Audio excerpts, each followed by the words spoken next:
현재 고령 사회를 지나 초고령 사회에 접어들면서 심장 질환을 앓는 환자가 늘고 있다고 합니다. 특히 대동맥 판막 협착증은 국내 인구의 약 1%에서 발생하는 것으로 보고가 되고 있는데요. 이전에는 수술적 치료만 가능했던 대동맥 판막 질환에 대해서 최근에는 시술 등을 통해서도 좋은 성과를 보이고 있다고 합니다. 네, 오늘은 부산대학교 병원 순환기내과 이한철, 최정현, 오준혁, 박진섭 교수님 모시고 이야기 나눠보겠습니다. 교수님 안녕하십니까? 안녕하세요. 네, 먼저 코로나 상황 속에서 많은 수고와 노력을 해주고 계시는 점 감사하게 생각드립니다. 네, 대동맥 판막 협착증에 대해서 오늘 이야기를 나눠볼 텐데요. 60, 70대 이후에서 나타나는 질환이다라고 대부분 알고 계세요. 대동맥 판막 협착증, 이한철 교수님께 먼저 질문을 드려보겠습니다. 조금 알기 쉽게 설명 부탁드릴까요? 예, 대동맥 판막 협착증은 주로 가장 많은 것이 고령의 환자들에서 이제 나이가 드시면은 이제 석회화 성분들이 그 대동맥 판막에 이렇게 가라앉게 되어서 판막이 딱딱해져서 그 판막이 열리지 않게 됩니다. 그렇게 되면은 환자분들이 가슴이 아프거나 숨이 차거나 이런 현상들이 나타나서 병원을 찾게 되는 그런 고령화 사회에서 나타나는 대표적인 질환입니다. 네. 최근 저희가 자료를 보면 급격하게 늘어나고 있다라는 것을 볼 수가 있는데요. 대동맥 판막 협착증 전 세계 그리고 또 한국에서의 유병률은 어떻게 되나요?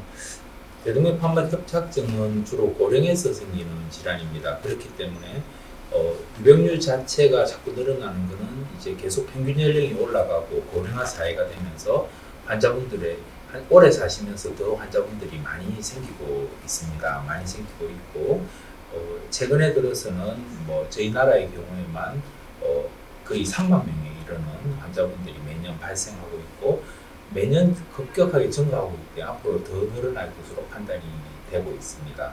그래서 대동맥 수술이라든지 시술을 하는 환자분의 수도 지금 기하급수적으로 늘어나고 있는 그런 상황입니다. 그러면 우선 이게 정말 심각한 질환이라고 저희가 볼 수 있을까요? 예, 심각합니다. 과거에는 이제 식생활에 문제가 걸리면서 관상동맥 질환들이 주로 많았었고요. 이제 관상동맥 질환들이 치료가 잘 되고 신부전도 치료가 잘 되면서 환자분들이 이제 오래 사시게 되는 평균 수명들이 연장이 되면서 이제 대동맥 판막이 좁아지게 되면 환자분들이 갑자기 피가 안 가니까 급사를 하시거나 또는 호흡 곤란이 오거나 가슴이 아프거나 해서 급하게 병원을 찾는 경우가 생기기 때문에 고령 사회에서는 아주 심각한 질환이라고 또 하지만 또 적절한 치료를 받게 되면 아주 예후가 좋은 그런 질환으로 판단이 되고 있습니다. 네.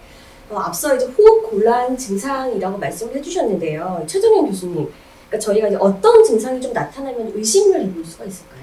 사실 저희가 이제 교과서에는 호흡곤란, 가슴 통증, 어지러움이 있으면 일단은 빨리 병원을 가보라. 이제는 협착증이 의심이 된다라고 이야기를 하긴 하는데 사실은 아시는 것처럼 모든 심장 질환이 증상이 똑같습니다. 호흡곤란, 가슴 통증, 그다음에 어지러움 이럴 수 있거든요. 두근거림 이럴 수 있는데 사실은 증상이 나타나서 오시는 경우는 대부분 저희가 이제 대동맥 판막 협착증을 1단계부터 4단계라고 하면 거의 4단계가 돼서 나타나시는 거예요. 그래서 증상이 있으면서 4단계다. 그럼 내가 뭔가를 수술을 받아야 되는 단계다라고 이해를 하시면 좋을 것 같아요. 그래서 가슴이 아프다. 항상 협심증이 아닐 수 있다라고 생각을 하시면 좋을 것 같아요. 혹시 다른 검사를 통해서도 이게 발견이 가능할까요?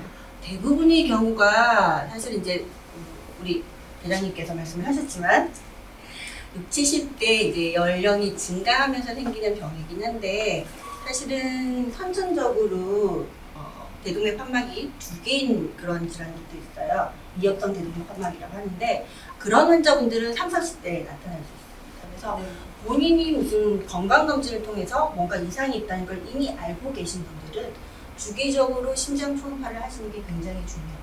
그 다음에 사실은 아까도 말씀드린 것처럼 증상이 생기기 전에 1단계부터 3단계 때까지는 심장 초음파를 하지 않고서는 몰라요. 전혀 모르기 때문에 대부분 다른 이유로 인해서 병원을 갔다가 선생님이 청진해서 이상한 소리가 들립니다 하면은 초음파를 해보세요 라고 말씀을 드리거든요. 그래서 심장 판막 질환은 심장 초음파를 해야만 뭐가 문제고 그 다음에 암도 1단계부터 4단계가 있듯이 이게 어느 단계에 해당하는지를 알 수 있기 때문에 꼭 주기적으로 심장 초음파를 하시라고 말씀드리겠습니다.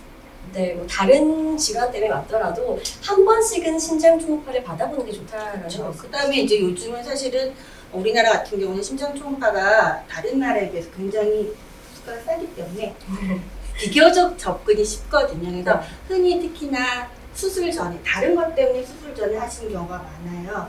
그러면 그 수술 전에 심장이 잘 되니까 나 수술 잘했어 끝이 아니라 심장 초음파 결과를 한번 보시고 판막에 좀 문제가 있다라고 되어 있으면 주기적으로 가서 건강검진을 받아보실 것을 추천을 해드립니다.